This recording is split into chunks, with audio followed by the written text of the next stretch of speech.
नमस्कार। कृषि दर्शन कार्यक्रम में आप सभी दर्शकों का स्वागत है। किसान भाइयों, आज आपको एक ऐसे किसान से मिलवा रहे हैं जो तुलसी की खेती करते हैं और अधिक मुनाफा कमाते हैं, साथ साथ गेंदे की फूल की खेती और पशुपालन भी करते हैं। किसान भाइयों, आइए मिलते हैं उदय बहादुर सिंह से इस वृत्त चित्र के माध्यम से और जानते हैं इनकी सफलता की कहानी।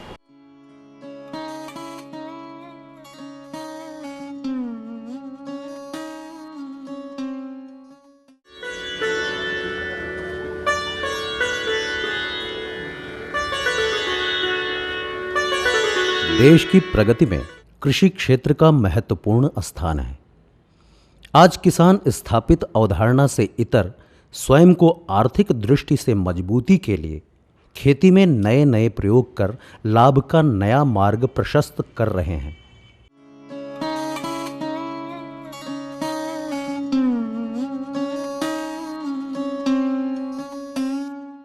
किसान कृषि नवाचारों को अपनाकर उत्पादन में वृद्धि हेतु पारंपरिक फसलों के अलावा नकदी फसलों की खेती का भी प्रयास कर रहे हैं।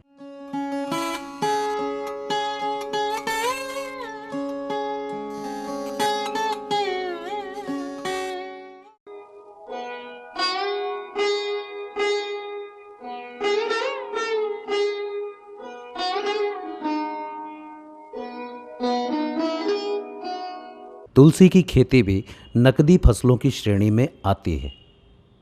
तुलसी एक ऐसा पौधा है जिसकी हमारे देश में पूजा की जाती है। आज भी घर के आंगन में लोग तुलसी का पेड़ लगाकर उसकी विधिवत पूजा करते हैं।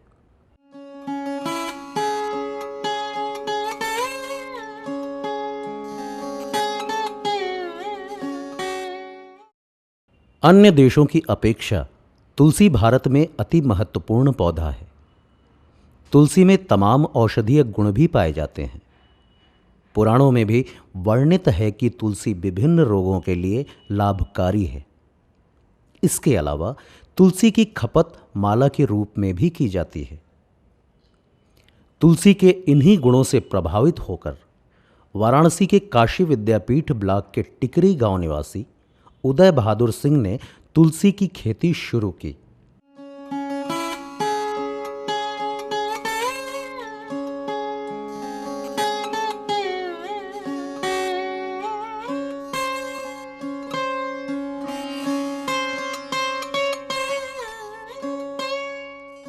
उदय बहादुर फूल मंडी में माला बेचने जाते थे। वहां उन्होंने देखा कि तुलसी भी बिक रही है, तुलसी का माला भी बिक रहा है। इसी से प्रेरित होकर 12 वर्ष पूर्व उदय बहादुर सिंह ने 5 बिस्वा खेत से तुलसी की खेती शुरू की और धीरे धीरे खेतों का विस्तार किया। आज उदय बहादुर सिंह 2 बीघा खेत में तुलसी की खेती करते हैं। चूंकि उदय बहादुर सिंह विगत 12 वर्षों से तुलसी की खेती कर रहे हैं, इस वजह से उन्हें इस नगदी फसल की खेती में अच्छा अनुभव हो गया है। उदय बहादुर सिंह तुलसी का बीज स्वयं तैयार करते हैं और बाजार में भी बीजों की बिक्री करते हैं। कभी कभी तुलसी की पत्ती तथा लकड़ी को अलग अलग बेचकर दोहरा लाभ भी कमाते हैं। अपना बीज हम स्वयं तैयार करते हैं और उस बीज को जो हम मार्केट में भी बेच लेते हैं। उसका जो है कटिंग करके हरी तुलसी भी बेचते हैं। उसके बाद कोई आ जाता है तो उसके लकड़ी को भी हम बेच लेते हैं। इसलिए उसका जो है प्रॉफिट अच्छा हमको समझ में आता है।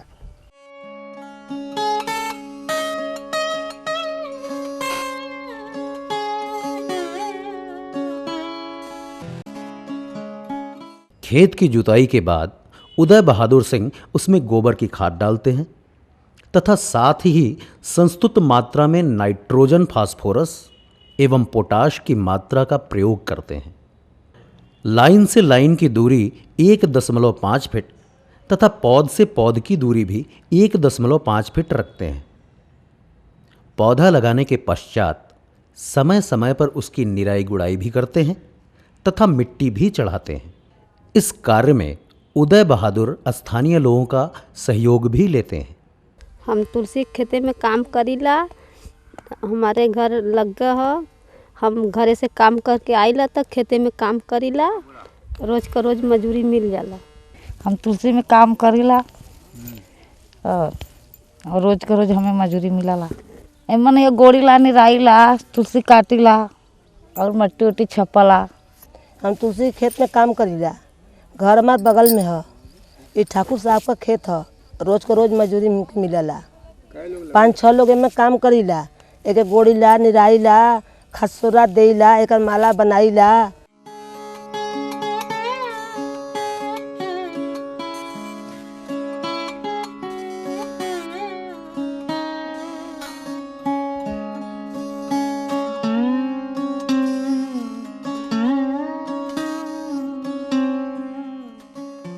लगभग 1 महीने के बाद तुलसी का पौधा धीरे धीरे बढ़कर काटने योग्य हो जाता है। तुलसी की कटाई 25 से 26 दिनों के अंतराल पर की जाती है, जिसमें इसका 1/4 भाग यानी लगभग 5 से 6 इंच पेड़ की कटिंग की जाती है।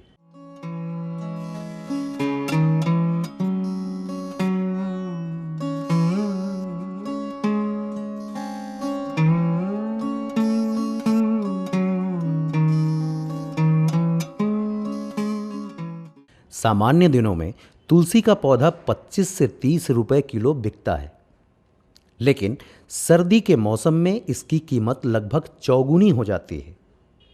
चूंकि सर्दियों में तुलसी का उत्पादन कम होता है, इस वजह से दर में बढ़ोतरी अवश्य संभावी है।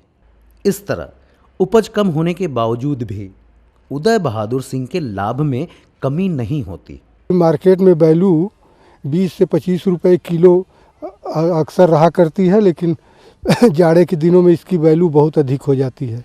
150 से 200 किलो प्रति केजी के हिसाब से बिक जाता है।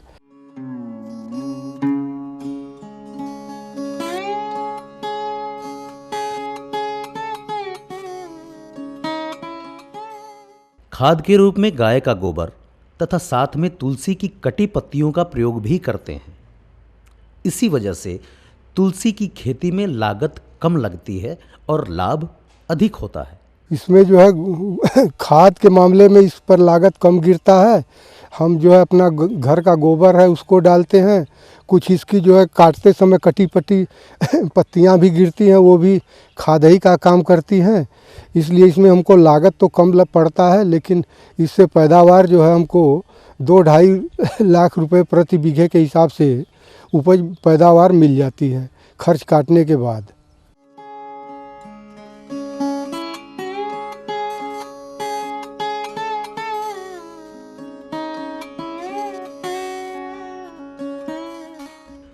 तुलसी में होने वाले रोगों से बचाव हेतु उदय बहादुर सिंह रोगार का प्रयोग करते हैं। 3 मिलीलीटर दवा प्रति लीटर पानी की दर से मिलाकर 2 से 3 बार छिड़काव करते हैं। कोहरे से भी तुलसी के पौधे को बहुत नुकसान होता है, इसलिए सर्दियों के मौसम में कोहरे से बचाव के लिए डाइथेम M45 का छिड़काव भी उदय बहादुर सिंह अपने खेतों में करते हैं, जिससे कि पौधे रोग मुक्त रहें और उत्पादन प्रभावित न हो।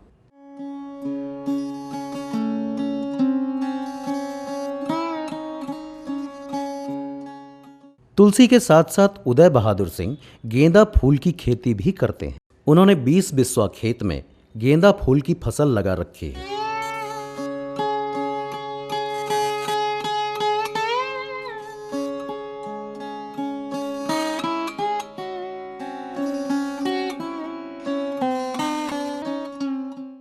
गेंदा फूल की फसल 2 महीने में तैयार हो जाती है। उदय बहादुर सिंह पहले 10 बिस्वा खेत में गेंदा की फसल लगाते हैं। 2 महीने के अंतराल पर पुनः शेष 10 बिस्वा में खेती प्रारंभ करते हैं, जिससे उन्हें लगातार फसल प्राप्त होती रहे। गेंदे की खेती में निराई गुड़ाई के लिए वे गांव के अन्य लोगों का सहयोग लेते हैं, जिससे उन्हें भी आर्थिक लाभ प्राप्त हो सके।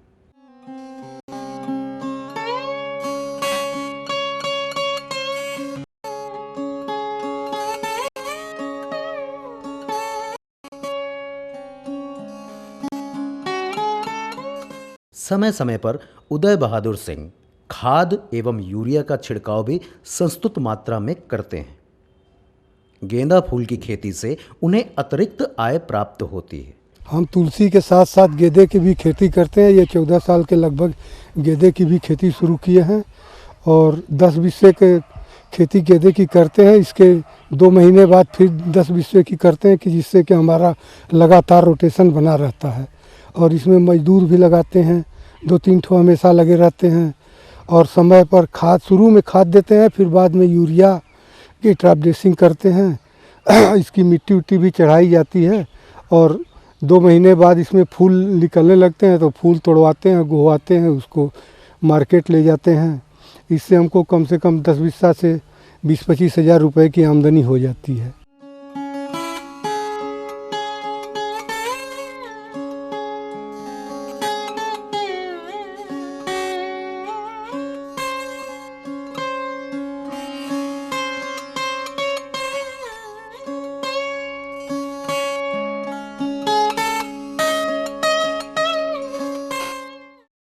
कृषि क्षेत्र में पशुपालन और दुग्ध उत्पादन से भी प्रतिदिन आमदनी होती रहती है। नकदी फसलों तुलसी और गेंदा की खेती के साथ साथ उदय बहादुर सिंह दुग्ध उत्पादन भी करते हैं। वर्तमान में इनके पास 15-16 छोटी बड़ी गायें हैं, जिनमें से 8 गाय दूध देती हैं। इनसे उदय बहादुर सिंह को 80 से 90 लीटर दूध प्रतिदिन प्राप्त होता है।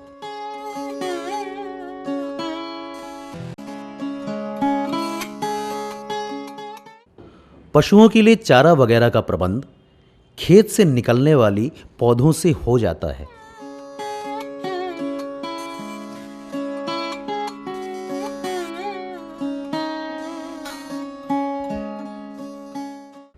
वे पशुओं को हमेशा हरा चारा खिलाते हैं। हरा चारा खिलाने से दूध की गुणवत्ता बनी रहती है और बाजार में इसकी मांग भी अधिक रहती है। उदय बहादुर सिंह पशुओं के रख रखाव का विशेष ध्यान देते हैं।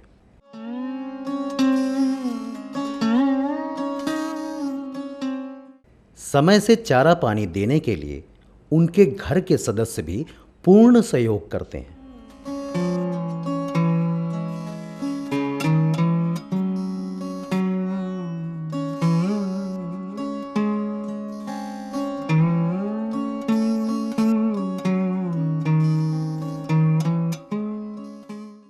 उदय बहादुर सिंह समय समय पर डॉक्टरी सलाह के पश्चात पशुओं का टीकाकरण भी करवाते हैं, जिससे पशु रोग मुक्त एवं स्वस्थ रहें। पशु स्वस्थ होगा तो दुग्ध उत्पादन में भी वृद्धि होगी। इस प्रकार गुणवत्ता युक्त दुग्ध उत्पादन से उदय बहादुर सिंह अधिक लाभ प्राप्त करते हैं। हमारी गाय सुबह शाम मिला करके 80-90 लीटर के लगभग दूध दे देती है और उसको हम मार्केट में ले जा कर के बेच देते हैं अच्छे भाव में। और हमारे पास चारा जो है हमारी खेती से उत्पन्न होता है, उसी से हम जो है इसका पूरा खर्च वहन कर लेते हैं और दूध का पैसा पूरा लाभ में होता है। और समय समय पर हम पशु चिकित्सकों से मिलते हैं और उचित दवा दे करके अपना दूध का मेंटेनेंस बराबर रखते हैं। परंपरागत खेती के साथ साथ कृषि के अन्य घटकों का समावेश निसंदेह लाभदायक साबित हो रहा है। उदय बहादुर सिंह की 12 वर्ष पूर्व शुरू की गई प्रयोगधर्मिता इस तथ्य को प्रमाणित करती है कि कृषि प्रणाली में बदलाव से उत्पादकता में वृद्धि होती है, वहीं नए रोजगार का सृजन भी होता है।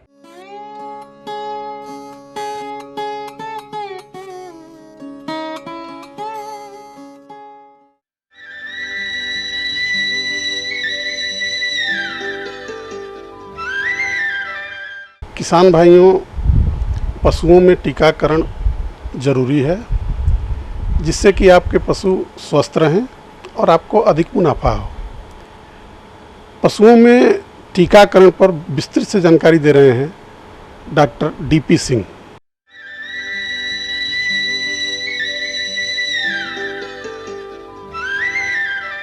डॉक्टर साहब, दुधारू पशुओं में अगर हमारे पशुपालक बंधु समय से टीकाकरण करा लेते हैं तो कहा जाता है कि बहुत सारी बीमारियों से उनके जो पशु हैं वो बच सकते हैं। तो टीकाकरण का क्या महत्व है हमारे पशुपालक बंधुओं के लिए? भाई पशुपालक बंधु, टीकाकरण का महत्व बताना ये ज़रूरी है आप लोगों को कि अब कुछ बीमारियां जो कि प्राणघातक होती हैं, बीमारियां तो कई तरह की होती हैं, कुछ में सिर्फ पशु बीमार होकर के उनका प्रोडक्शन कम हो जाता है, लेकिन कुछ बीमारियां प्राणघातक होती हैं, जैसे लंगड़ी बुखार हुआ, गला घोंटू हुआ, वगैरह वगैरह। तो अगर ऐसी प्राणघातक बीमारियों का टीकाकरण नहीं कराया जाएगा तो जानवर सिर्फ उनका प्रोडक्शन ही कम नहीं होगा, वो बीमारियों से मर जाएंगे, जिससे किसान को काफ़ी नुकसान उठाना पड़ता है। यानी आजकल आप सोचें कि अगर एक गाय या एक जानवर खरीदने जाएंगे तो उसकी कीमत 50-60 हज़ार है। तो इससे हमारे किसानों को, पशुपालक बंधुओं को इससे काफ़ी नुकसान उठाना पड़ता है। तो इसलिए जो तरह तरह की बीमारियां हैं उनका अगर हम समय समय पर जो टीकाकरण कराते रहेंगे तो हम अपने जानवरों को इन प्राणघातक बीमारियों से बचा लेंगे, और जो उनसे होने वाली जो है क्षति है, जो आर्थिक क्षति होगी, उससे हमारे किसानों को जो है राहत मिलेगी। और यही नहीं, जो है उनका उत्पादन जो घटने का है वो घटने के बजाय धीरे धीरे जो है मेंटेन रहेगा और बढ़ता चला जाएगा। तो इसीलिए टीकाकरण कराना, चाहे वो दुधारू पशु हों चाहे और कोई पशु हो, कराना ज़रूरी होता है। तो ये टीकाकरण कब और कहाँ करावें हमारे जो पशुपालक बंधु हैं? देखिए, टीकाकरण जो है, कई बीमारियां हैं, उनको समय समय पर, जैसे एक बीमारी होती है खुरपका मुंहपका। ये बीमारी जो है विषाणुओं द्वारा होती है, और होता क्या है, इस बीमारी में जानवरों के मुंह में और खुर में जो है छाले पड़ जाते हैं। उसकी वजह से वो खा पी नहीं पाते, उनका दुग्ध का उत्पादन भी घट जाता है, और दूध का उत्पादन घटने के साथ साथ जो है उनमें कई तरह की विकृतियाँ आ जाती हैं। जैसे अगर जो है जानवर जो है क्रॉस ब्रीड है या जर्सी का है या फ्रीजियन का है, तो उनमें जो है दूध उत्पादन घटने के अलावा जो है उनमें जो है एक इनफर्टिलिटी प्रॉब्लम जो है, बांझपन की समस्या आने लगती है, और कई जो समस्याएं आने लगती हैं, जिससे हमारे जानवर जो है काफ़ी जो है इनका प्रोडक्शन कम हो जाता है। तो ऐसे केस में ये जो है बीमारी जो होती है विषाणुओं द्वारा होती है। तो इस बीमारी से बचने के लिए हम जो है अपने जानवरों को जो कम से कम साल में 3 बार जो है पॉलीवैलेंट वैक्सीन आती है, उसका टीकाकरण करा देंगे। इसका कराने के लिए जो है आप बगल के जो है अपने जो भी जो है जो पशु चिकित्सालय हैं उनको आप डॉक्टर को कहेंगे तो खुद आपके यहाँ कर देंगे। और इसका एक जो है जानवर के लिए 3 ml जो है सबकट लगा देते हैं। तो इससे जो है अगर लगाने से क्या होगा कि आप अपने जानवरों को जो है इस बीमारी से बचा सकते हैं। लेकिन एक चीज़ मैं जानवर आपको और बताना चाहता हूँ कि अगर इसके पहले जो है कोई भी टीका लगवाएं, कोई भी जो है चाहे बीमारी का टीका हो, चाहे गला घोटू हो, चाहे खुरपका हो, हर बीमारी से पहले जो करीब 15-20 रोज पहले उनको जो है कीड़ी की दवा जरूर दे दें। 15-20 दिन पहले, वो टीकाकरण कराने से 15-20 दिन पहले डिवार्मिंग करवा लें। डिवार्मिंग करना बड़ा ज़रूरी है हर एक टीकाकरण के पहले। तो वो जो टीकाकरण होगा वो काफ़ी कारगर साबित होगा, वो पशुओं के लिए ज़्यादा लाभप्रद होगा। ज़्यादा लाभप्रद होगा। और इसके अलावा एक बीमारी और, जैसे जो प्राणघातक बीमारियों में आती है गला घोंटू, जिसको हम अंग्रेजी की भाषा में बोलते हैं हीमोरेजिक सेप्टिसीमिया। यह बीमारी भी जो है जो होती है एक विषाणु जीवाणु द्वारा होती है, जिसको हम जो है पास्चुरेला मल्टुसिडा के नाम से कहते हैं। और इस बीमारी में होता क्या, जानवरों के गले में जो है सूजन आ जाती है, जानवर जो है सांस लेना बंद कर देता है, और अगर सही समय पर उपचार नहीं कराया जाए तो जानवर की मृत्यु हो जाती है। तो इससे बीमारी से बचने के लिए हम जो है गला घोंटू का टीका जो है मई या जून के महीने में करा देते हैं। केवल 1 बार या 2 या 3 बार साल में 1 बार कराते हैं गला घोटू के लिए। हाँ, और इसके लिए जो खुराक होती है 5 ml वैक्सीन जो होती है, जिसको HS वैक्सीन के नाम से पुकारते हैं, और इसका भी टीकाकरण करने के लिए आप बगल के पशु चिकित्सालय पर जा करके आप डॉक्टर से संपर्क करके करा सकते हैं। और गला घोटू का भी टीकाकरण कराने से पहले हमारे जो किसान या पशुपालक बंधु हैं वो डिवार्मिंग करवा लें अपने। हर एक जो है टीकाकरण के पहले डिवार्मिंग कराना बड़ा ज़रूरी होता है, तभी जो है वो टीकाकरण ज़्यादा लाभकारी होगा। इसके अलावा एक और प्राणघातक बीमारी होती है, वो होती है BQ या ब्लैक क्वार्टर, जिसको हम जो अपने हिंदी की भाषा में लंगड़ी बुखार कहते हैं। इसमें भी जो है जानवरों के अगर हम सही समय पर जो है उपचार नहीं कराएंगे, टीकाकरण नहीं कराएंगे। इसका कब कराएं हमारे किसान भाई? इसका भी जो है फरवरी के महीने में करा देते हैं। होगा। ठीक है डॉक्टर साहब, आपने दुधारू पशुओं में टीकाकरण का क्या महत्व है इस बारे में हमारे पशुपालक बंधुओं को इतनी अच्छी जानकारी दी। जानकारी देने और बातचीत करने के लिए बहुत बहुत धन्यवाद। तो किसान भाइयों, आज बस इतना ही। अगले एपिसोड में फिर मिलेंगे, तब तक के लिए नमस्कार।